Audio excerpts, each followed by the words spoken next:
Magandang gabi po sa ating lahat.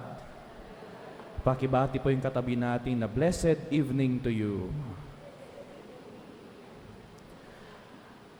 Paano niyo po pinakikitunguhan yung mga taong nakakairita? Meron ba kayong hater? Meron kayong hater? Wow, sikat. Meron ba kayong basher?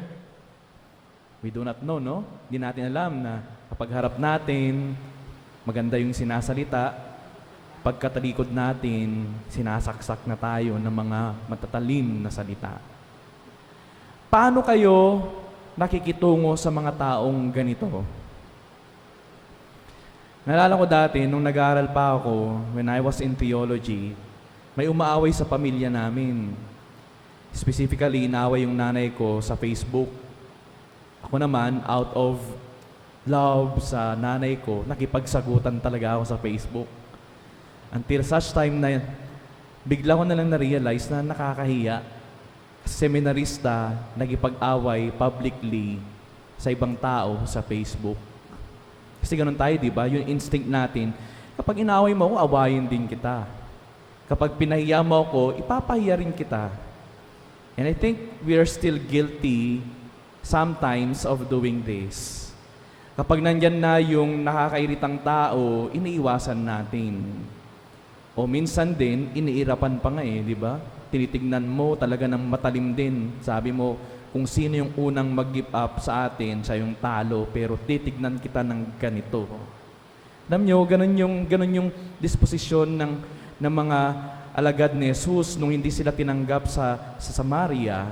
Dahil gusto niyang tumuloy doon, may mga taong hindi nagpatuloy sa kanila. Kaya sabi ni Juan, Lord, gusto mo bang magpababa tayo ng apoy galing sa langit para silang lahat ay masaktan, para silang lahat ay mamatay? Parang ganun pa nga Kaya sinabi ni Jesus, hindi mo ba alam yung sinasabi mo? Anong klaseng espiritu yung meron ka?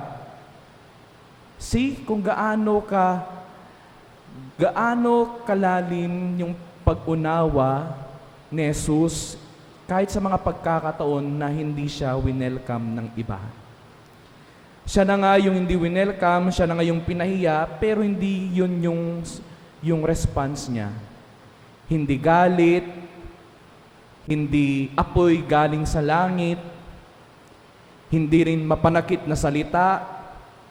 Pero alam niyo yung sinabi niya, hindi to yung tama.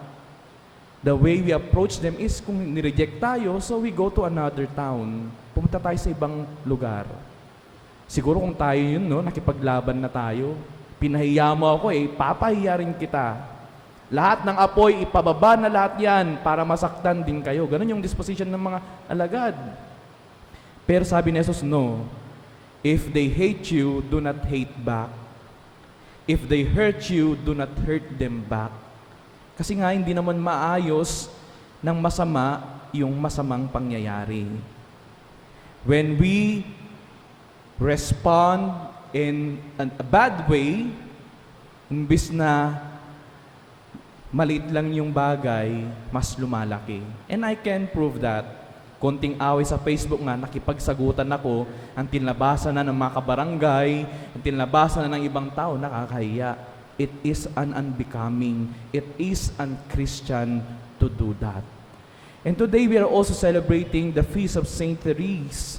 Kanina binabasa ko yung buhay niya. Alam nyo, sa loob ng kumbento pala, meron din siyang iniiwasang kasama niyang madre.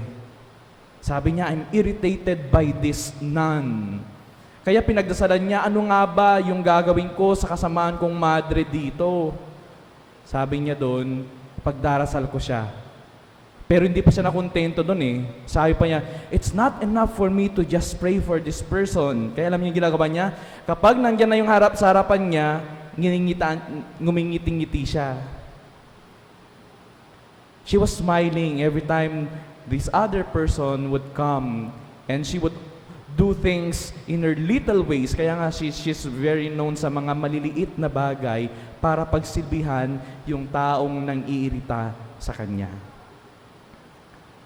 I think this is a challenge for all of us, my dear friends. Ngayon sa novena natin, Mary, Mirror of Justice, Ang katarungan naman ni Maria, hindi an eye for an eye, a tooth for a tooth. Alam ko na siya yung umulma rin ng puso ni Jesus. Kaya alam ko rin na kung si Jesus sinaktan, hindi nananakit, ganon din ang kanyang ina, si Maria. Nasaktan pero hindi nanakit. She was hurt, perhaps also disappointed, pinahiya rin, pinagtawanan, nahirapan, name it all. But I'm very sure her response was not the way we can imagine. Kasi tayo, agad-agad kumakagat sa bugso ng damdamin at emosyon. Pero sila hindi. Kasi nanggagaling sila sa malalim na pagmamahal at pag-unawa. I think this is a challenge for all of us, my dear friends. In the image of Jesus, in the person of Jesus, in the person of Mary, in the person of Saint Therese, ngayon, tinuturuan tayo. Kapag tinignan ka ng masama, tignan mo ng may pagmamahal. Kapag inaway ka, awayin mo pa rin gamit ang pagmamahal. Kasi I tell you, in my own experience, kapag hindi ka lumaban pabalik, that will disturb the other person. Kapag instead na ina-expect nila na makikipag-away ka, pero ngitian mo, papakitaan mo ng kabutihan, berong mangyayari sa kalooban nila. And hopefully, prayerfully, that will change them also to become better people. And I would like to end this homily by one story again. Nung nasa seminary kami, may nakaaway kami, klase-klase din yan. So when we were in third year, theology, hindi namin alam kami pala yung topic ng community. So we were not aware na kami pala yung topic ng komunidad sa seminaryo, tapos nag-expect sila na makikipag-away kami sa kanila. Although talagang laban na laban kami, gusto naming sumagot, gusto naming mag-respond doon sa kanilang mga accusations, pero kinausap kami ng rektor namin, sabi niya, magpakumbaba kayo. Huwag na ninyong gantungan ng sakit, ng galit, yung galit. And so, kahit masakit sa kalooban namin dahil gusto naming gumanti, ang nilagay lang namin sa sulat namin ay ganito: Thank you, brothers, for your concern. We are very sorry. At alam niyo yung nangyari? Galit na galit pa sila. Kasi nga nag-expect sila na lalaban kami. Nag-expect sila na gaganti kami. Pero hindi eh. When you become humble, when you pray for other people, yung apoy na yan mamamatay. Yung galit na yan, unti-unting mawawala. So pag-isipan nating mabuti mga kapatid, paano mo pinakikitunguhan yung mga taong nang iirita sa'yo? How do you relate and handle the people who hate you?